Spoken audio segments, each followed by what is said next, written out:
Welcome to the TCOM Heuristic of the Month. Why heuristics? What are heuristics? How do you spell heuristics? Well, because the work of supporting people's transformational journey is really challenging. To drive change, we must do effective work. That requires great plans, and those plans need to derive from a person's story. Heuristics are decision guides. They're helpful tips Mental shortcuts. that can help you do all the great work efficiently. So let's get into it. It's the TCOM Heuristic of the Month.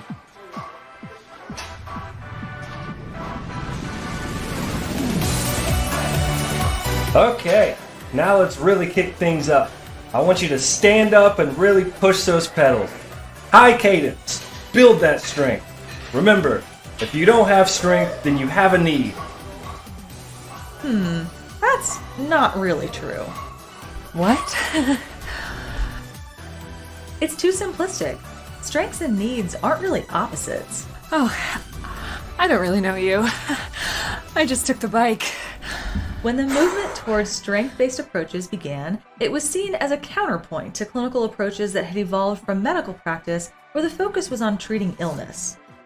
We were trying to view the mental, emotional, and behavioral needs of people in the same way.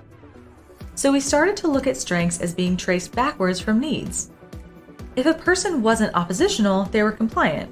If they weren't mentally ill, they must be mentally healthy. But those notions are false. Not having a need isn't the same as having a strength.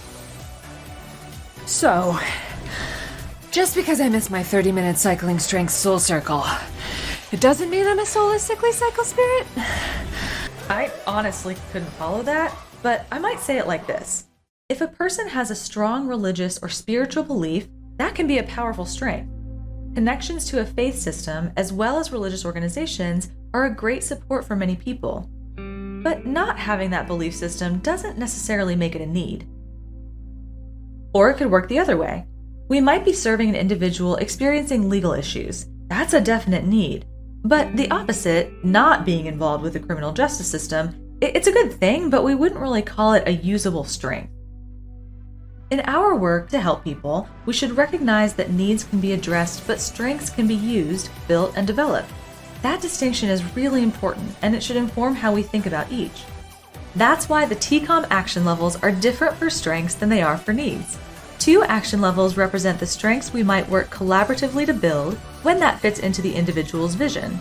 And the other levels represent the usable strengths a person does have. The individual can use them as a tool for addressing their needs, and we too can benefit from them when providing our help.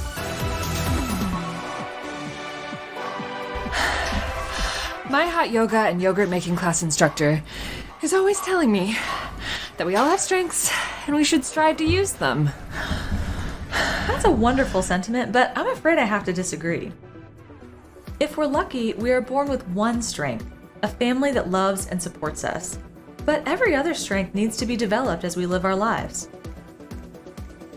We always look to find strengths because we know that when people are trying to overcome their needs, it's easier to do so when they use their strength. An unfortunate reality is that when we start our work, we may serve some people who don't yet have usable strengths. And when that's the case, part of our job is to help identify and build them. Strengths and needs are not opposite. That's the TCOM Heuristic of the Month. The other students in my cross-cultural calisthenics confab are going to love this. How many classes are you taking?